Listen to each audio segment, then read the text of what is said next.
کس اعتبار سے یہ دنیا کی زندگی دھوکے کا سامان بنتا ہے، وہ اس آیہ مبارکہ کے بغیر بات واضح نہیں ہوگی۔ وما هذه الحیات الدنیا الا لہو ولعب، یہ دنیا کی زندگی تو سوائے کھیل اور تماشے کے اور کچھ نہیں۔ وَإِنَّ دَارَ الْآخِرَةَ لَهِيَ الْحَيَوَانُ،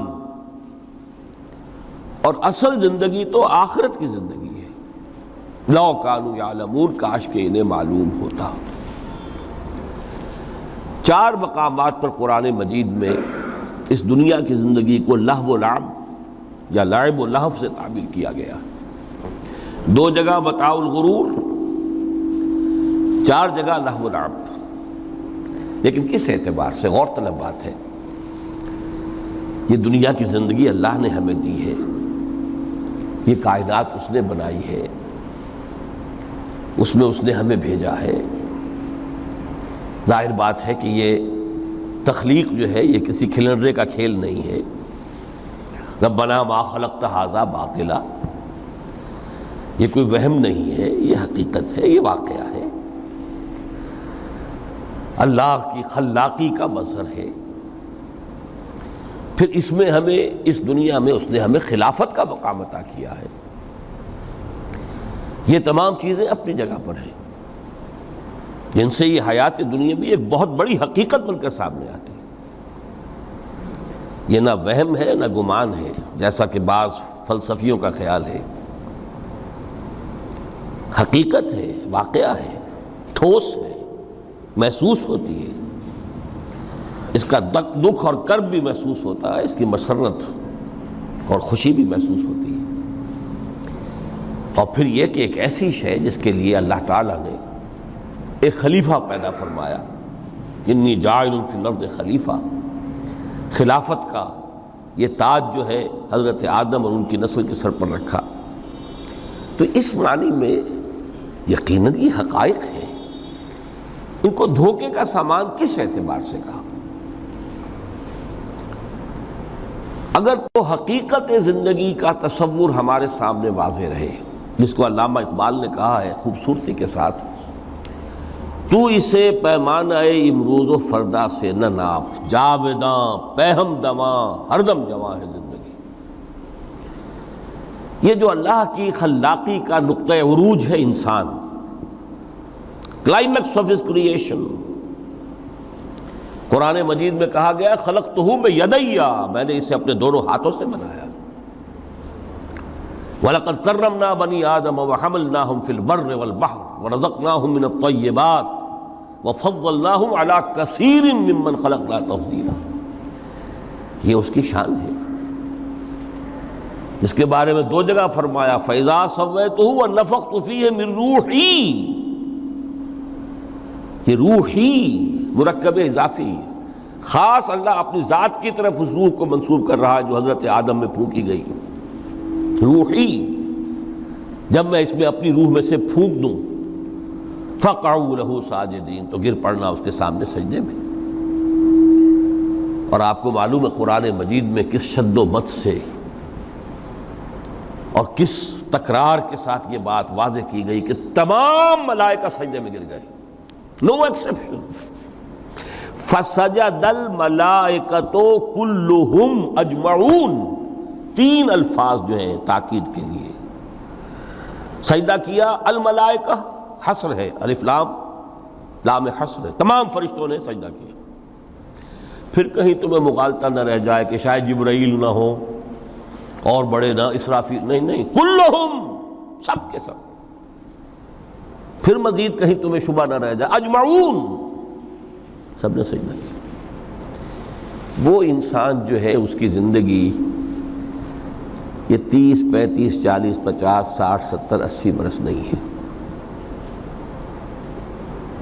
اس کی زندگی بہت طویل ہے، بہت طویل ہے۔ میں آج اس حیات انسانی کے 2 پہلو تو وہ ہیں جو اکثر لوگوں کے علم میں ہیں۔ حیات دنیاوی، یعنی دنیا میں پیدائش سے لے کر موت تک، یہ ایک وقفہ ہے۔ پھر یہ کہ اس کے بعد حیات اخروی ہے جس کا آغاز ہو جائے گا عالم برزخ سے، پھر بعث بعد الموت ہے، پھر حیات اخروی، یہ سب جانتے ہیں۔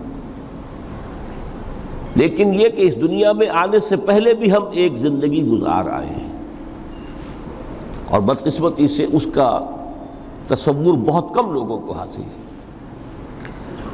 اور عہد حاضر کے جو ریشنلسٹ قسم کے عقلیت زدہ میں کہتا ہوں انہیں، یا عقلیت گزیدہ، عقلیت سے ڈسے ہوئے لوگ، وہ ان چیزوں سے اباع کرتے ہیں، دور بھاگتے ہیں۔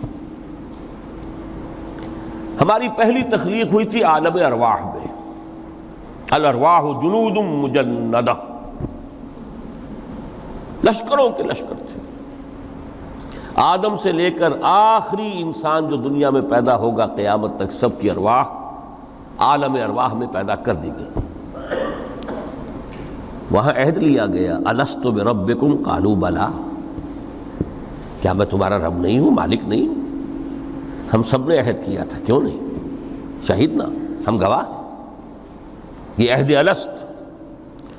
اور ظاہر بات ہے کہ عہد جو ہوتا ہے جب تک انسان کو اپنی ذات کا شعور نہ ہو، خود شعوری نہ ہو، آپ دنیا میں معاہدہ کرتے ہیں تو کہتے ہیں کہ بقائمی ہوش و حواس میں یہ عہد کر رہا ہوں، معاہدہ کر رہا ہوں، تو ظاہر بات ہے کہ اس وقت ہم تھے اور ہوش و حواس کے ساتھ تھے، خود شعوری کے ساتھ تھے، لیکن صرف ارواح تھی، جسد نہیں تھے۔ اور یہی ہے وہ مقام جس کے بارے میں حضور نے سے جب پوچھا گیا کہ متى وجبت لک النبوۃ یا رسول اللہ، اللہ کے رسول آپ کو نبوت کب ملی؟ تو آپ نے فرمایا والآدم بین الماء والطین، ابھی آدم کا حیولہ جو ہے ابھی گارا گوندھ ہی رہا تھا، پانی اور گارے کے درمیان ہی تھے آدم، کہ میں اس وقت بھی نبی تھا۔ عالم خلق کا ابھی آغاز نہیں ہوا، ابھی عالم ارواح میں بھی جو تمام ارواح ہیں وہ اپنی امتیازی شان کے ساتھ ہیں۔ روح محمدی صلی اللہ علیہ وسلم، جس سے اگر نور محمدی کہیں تو غلط نہیں ہے، اس لیے کہ ارواح کا جو مادہ تخلیق ہے وہ نور ہے، جیسے فرشتوں کا مادہ تخلیق نور ہے۔ مسلم شریف میں حضرت عائشہ صدیقہ رضی اللہ تعالیٰ عنہ سے روایت موجود ہے، اللہ نے فرشتوں کو نور سے پیدا کیا۔ روح، فرشتے روح ہیں، ارواح ہیں، روح القدس، روح الامین، اور ارواح انسانیہ بھی روح ہے، یہ سب ان کا مادہ تخلیق نور ہے۔ اس وقت ہم پیدا کیے گئے، صرف ارواح کی شکل میں ہم سے عہد لیا گیا اور پھر سلا دیا گیا۔ یہ پہلی موت تھی جو ہم پر وارد ہوئی ہے اس دنیا میں آنے سے پہلے، اس لیے کہ سورہ مومن کی ایک آیت میں فرمایا گیا ہے کہ جہنم میں لوگ جو ہیں فریاد کریں گے، ربنا امتنا اثنتین واحییتنا اثنتین فاعترفنا بذنوبنا فہل الی خروج من سبیل۔ اے اللہ، تو نے ہمیں 2 مرتبہ مارا، 2 مرتبہ زندہ کیا، تو اب ایک مرتبہ اور صحیح، کہ یہاں سے نکلنے کا بھی کوئی راستہ ہے کہ نہیں؟ اتنے مراحل سے تو ہمیں لے کر آیا ہے، ایک مرحلہ اور سی۔ تو یہ 2 موتیں کون سی ہیں؟ پہلی موت وہ تھی جب ارواح کو موت کی نیند سلا دیا گیا۔ پھر عالم خلق، جسے آج سائنٹسٹ کہتے ہیں، جس کا نقطۂ آغاز ہے بگ بینگ، عالم ارواح اس سے پہلے کی شے ہے، اس تک سائنس نہیں پہنچ سکتی، وہ سائنس سے ماوراء ہے۔ لیکن جہاں سے سائنس شروع ہوتی ہے وہ عالم خلق کا آغاز ہے، بگ بینگ سے۔ وہ پھر مختلف مراحل، تنزل کے مراحل بھی آئے، ارتقاء کا مرحلہ بھی آیا، تفصیل میں جانے کا موقع نہیں ہے۔ بہت سے تنزلات کے مراحل اور بہت سے ارتقاء کے مراحل طے کر کے آدم تیار ہوا ہے۔ حضرت بیدل نے رحمت اللہ علیہ بہت خوبصورت شعر کہا ہے، ہر 2 عالم خاک شد تا بست نقش آدمی، اے بہار نیستی از قدر خود ہوشیار باش۔ یہ پوری جو بھی کائنات کا جو سلسلہ شروع ہوا، بگ بینگ، اور بہت بڑے بڑے جو ناری کرے تھے جن کی کہ حرارت کا جب تذکرہ کرتے ہیں سائنسداں تو trillions and trillions of foreign height, یہ ان کی اس وقت اس کی جو حرارت کا عالم تھا۔ لیکن پھر وہ ٹھنڈے ہوئے کچھ، اس میں سے کوئی پھر خاک کی تہ جو ہے زمین کے اس کرے پر آئی، ہر دو عالم خاک شد۔